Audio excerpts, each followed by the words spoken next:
हरे कृष्ण। आप सभी का स्पिरिचुअल जर्नी चैनल परिवार में स्वागत है। सनातन हिंदू धर्म में ऐसा माना जाता है कि बिना ध्वज के मंदिर में असुर निवास करते हैं, इसलिए मंदिर में सदैव ध्वजा लगी होनी चाहिए। हमारे सनातन धर्म की 4 पीठों में से एक द्वारका पीठ भारत का एकमात्र ऐसा मंदिर है जहाँ पे 52 गज की ध्वजा दिन में 3 बार चढ़ाई जाती है। यह रक्षा ध्वजा है जो मंदिर और नगर की रक्षा करता है। ऐसा माना जाता है कि ध्वजा 9 ग्रह को धारण किए हुए होती है जो रक्षा कवच का काम करती है। मंदिर के शिखर पर लगभग 84 फुट लंबी विभिन्न प्रकार के रंग वाली लहराती धर्म ध्वजा को देखकर दूर से ही श्री कृष्ण भक्त उसके सामने अपना शीश झुका लेते हैं। तो आइए जानते हैं कि कब से शुरू हुई मंदिर में ध्वजा लगाने की परंपरा। प्राचीन काल में देवताओं और असुरों में भीषण युद्ध हुआ। उस युद्ध में देवताओं ने अपने अपने रथों पर जिन जिन चिन्हों को लगाया वह उनके ध्वज कहलाए। तभी से ध्वजा लगाने की परंपरा शुरू हुई। जिस देवता का जो वाहन है वही उनकी ध्वजा पर भी अंकित होता है। किस देवता की ध्वजा पर कौन सा चिन्ह है, आइए जानते हैं। प्रत्येक देवता के ध्वज पर उनको सूचित करने वाला चिन्ह अर्थात वाहन होता है। जैसे कि भगवान विष्णु जी की ध्वजा का दंड सोने का व पीले रंग का होता है, उस पर गरुड़ का चिन्ह अंकित होता है। भगवान शिव जी की ध्वजा का दंड चांदी का व ध्वजा सफेद रंग का होता है, उस पर वृषभ का चिन्ह अंकित होता है। ब्रह्मा जी की ध्वजा का दंड तांबे का व ध्वज पद्य वर्ण का होता है, उस पर कमल अर्थात पद्य का चिन्ह अंकित होता है। गणपति की ध्वजा का दंड तांबे या हाथी दांत का व ध्वजा सफेद रंग का होता है, उस पर मूषक का चिन्ह अंकित होता है। भगवान सूर्य नारायण की ध्वजा का दंड सोने का व ध्वज पचरंगी होता है, उस पर व्योम का चिन्ह अंकित होता है। गौरी की ध्वजा का दंड तांबे का व ध्वजा वीर बहुटी के समान अत्यंत रक्त वर्ण का होता है, उस पर गोधा का चिन्ह अंकित होता है। माता भगवती देवी या दुर्गा जी का देवी की ध्वजा का दंड सर्व धातु का और ध्वजा लाल रंग की होती है, उस पर सिंह का चिन्ह अंकित होता है। चामुंडा देवी की ध्वजा का दंड लोहे का और ध्वज नीले रंग का होता है, उस पर मुंडमाला का चिन्ह अंकित होता है।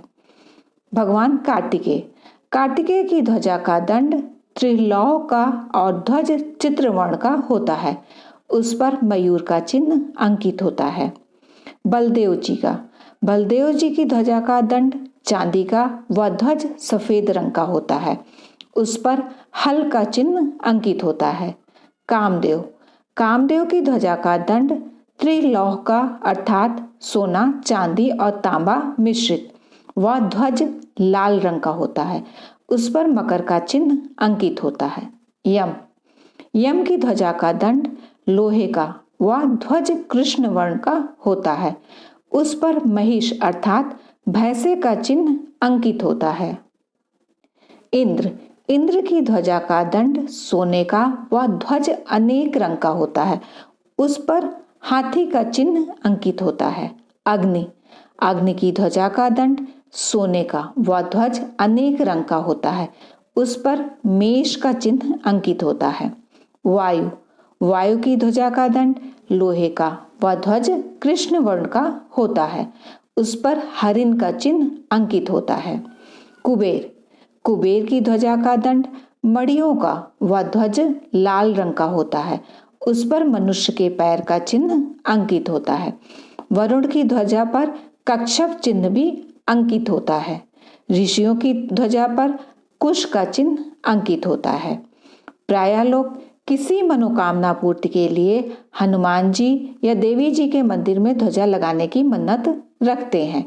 हनुमान जी व देवी जी की पूजा बिना ध्वजा पताका के पूरी नहीं मानी जाती है। देवी का तो पौष मास की शुक्ल नवमी को ध्वजा नवमी व्रत होता है, जिसमें उनको ध्वजा अर्पण किया जाता है।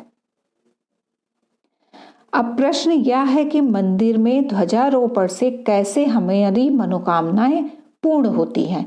इसके उत्तर में हमें नारद विष्णु पुराण में मिलता है, जिसमें कहा गया है कि भगवान विष्णु के मंदिर में ध्वजा चढ़ाने का महत्व यह है कि जितने क्षणों तक ध्वजा की पताका वायु के वेग से फहराती है, ध्वजा चढ़ाने वाले मनुष्य की उतनी ही पाप राशियां नष्ट हो जाती हैं। जब पाप नष्ट हो जाते हैं तो पुण्य का पल्ला भी भारी हो जाता है और मनुष्य की मनचाही वस्तु से प्राप्त हो जाती है। मंदिर में ध्वजा चढ़ाने से मनुष्य की संपत्ति की सदा वृद्धि होती रहती है। ध्वजारोपण से मनुष्य इस लोक में सभी प्रकार के सुख भोग कर परम गति को प्राप्त होता है।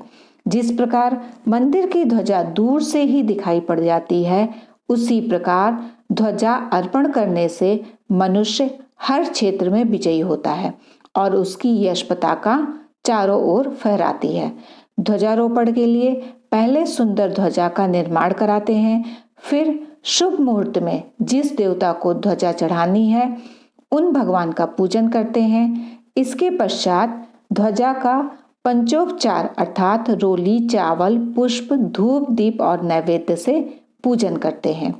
फिर ब्राह्मण द्वारा स्वास्तिक वाचन कराकर मंगल वाद्य आदि बजाकर उसका मंदिर में आरोहण करते हैं। हो सके तो उन देवता के मंत्र से 108 आहुति का हवन करें। ब्राह्मण को वस्त्र दक्षिणा देकर भोजन अवश्य कराएं। इस प्रकार मंदिर में ध्वजारोपण कराया जाता है। यदि ये वीडियो आपके लिए उपयोगी है तो वीडियो को लाइक करके चैनल को अवश्य सब्सक्राइब कर ले।